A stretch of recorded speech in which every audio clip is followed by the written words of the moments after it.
Persib Bandung harus puas bermain imbang 1-1 saat menghadapi Barito Putra dalam lanjutan Liga 1 Indonesia. Persib Bandung terlebih dahulu cetak gol lewat Levi Clement Madinda di menit 41 dan Barito bisa samakan kedudukan di babak kedua di menit 61 lewat Murilo Otavio Mendes. Seperti biasa, sebelum lebih jauh, aku gak pernah bosan-bosannya untuk ingatkan teman-teman, ketika teman-teman tonton video ini, sekalian tekan tombol like-nya. Ada dua hal yang membedakan situasi di pertandingan ini. Persib Bandung dari sisi permainan open play, set play, ataupun bentuk permainan 1-2 dari penjaga gawang, lini belakang, lini tengah sampai lini depan, itu nggak kelihatan rapi.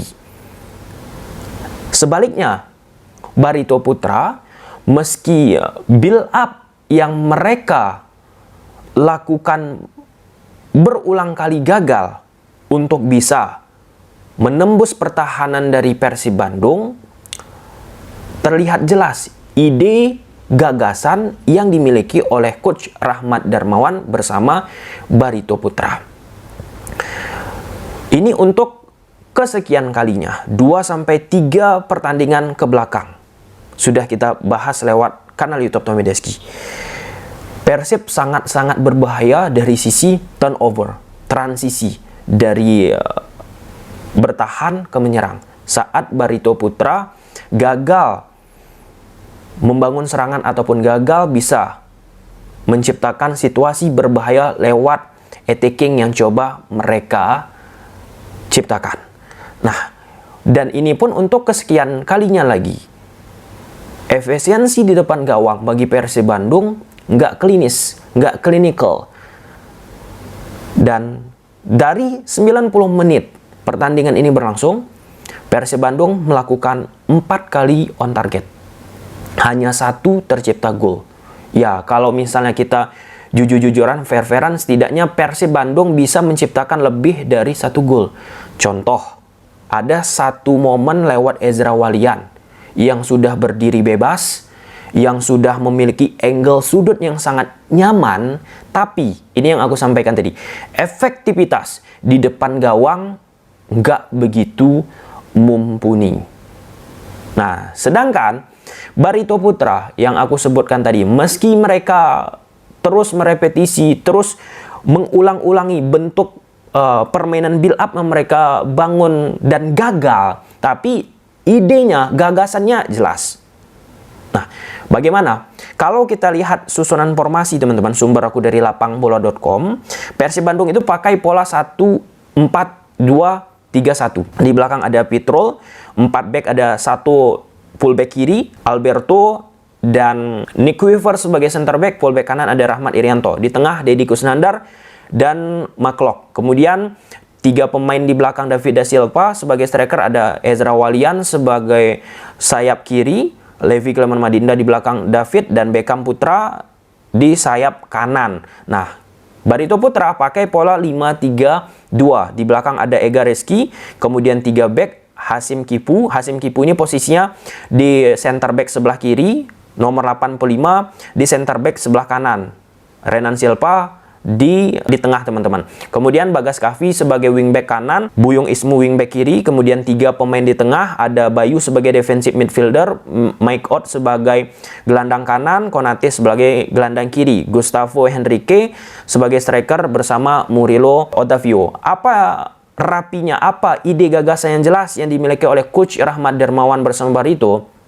Pada sesi build up, itu defensive midfielder Barito nomor 13 turun ke bawah, mendekat ke posisi Ega Reski. Ega Reski akan memberikan short pass. Nah, dari posisi Bayu inilah sirkulasi awal kali bangunan serangan yang coba dibuat oleh Barito Putra. Nah, terus-terusan dilakukan. Dan kalau kita lihat di lapangan, sulit untuk bisa pemain Barito secara sistematis menciptakan sesuatu yang mereka inginkan dengan bentuk build up yang jelas. Tapi setidaknya kita tahu gagasannya. Dengan skema build up yang dibentuk oleh Barito Putra, lantas aku teringat dengan apa yang dilakukan oleh Madura United. Madura United, teman-teman, ketika membangun serangan, pemain nomor 6 itu turun tuh.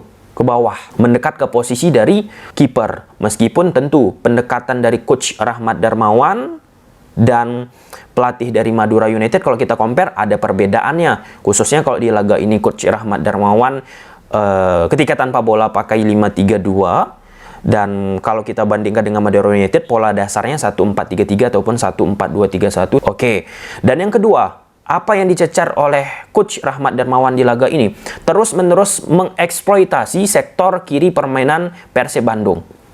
Nah, ini persis dengan apa yang dimanfaatkan oleh tim-tim kebelakangan ini saat menghadapi Persib Bandung. Kita nggak usah terlalu jauh kita bahas. Kita bahas Persib menghadapi Persis kemarin.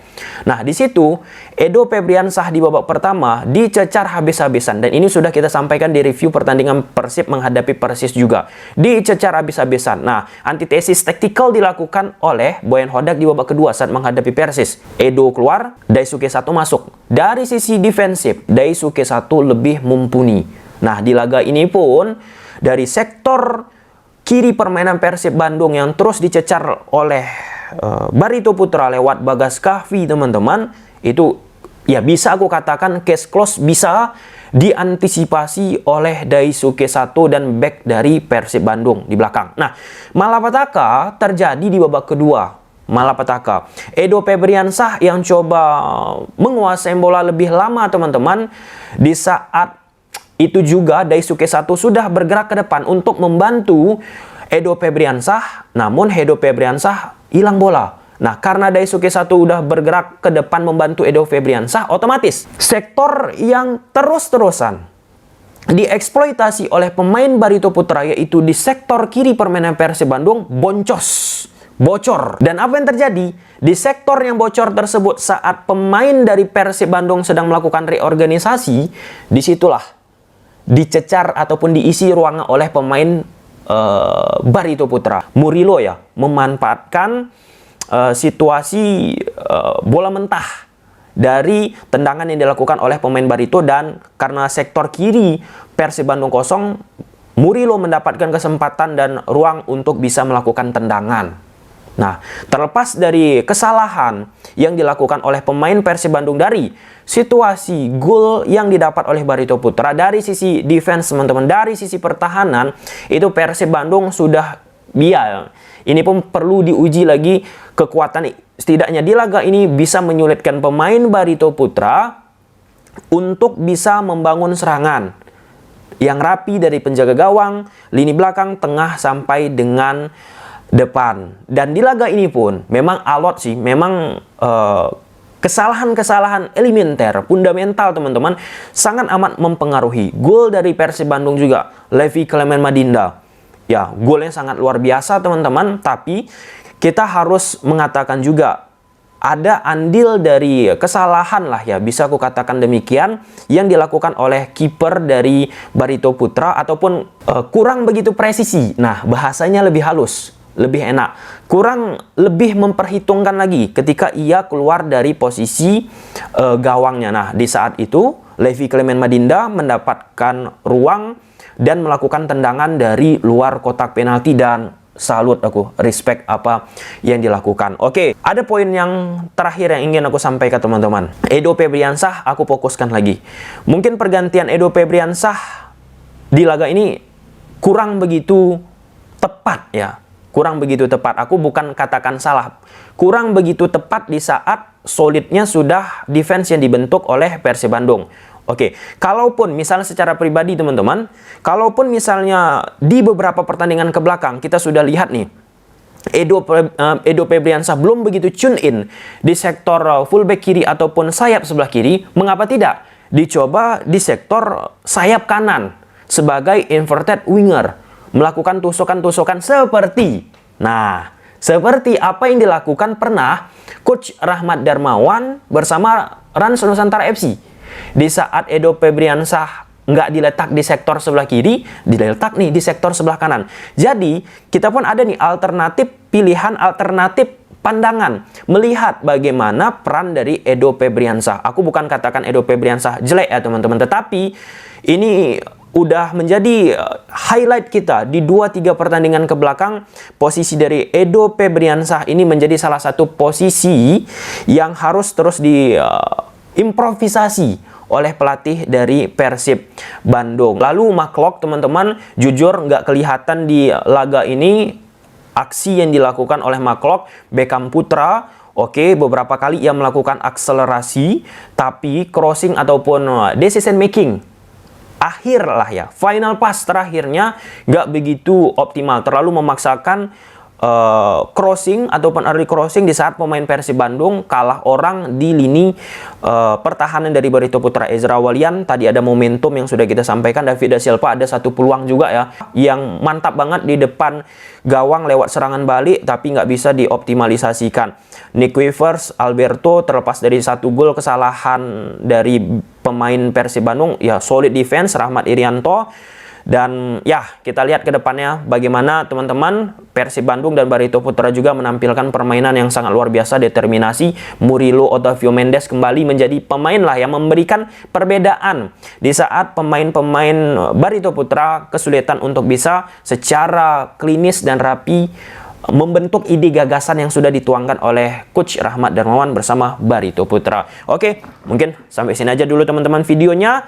Semoga bermanfaat. Bye.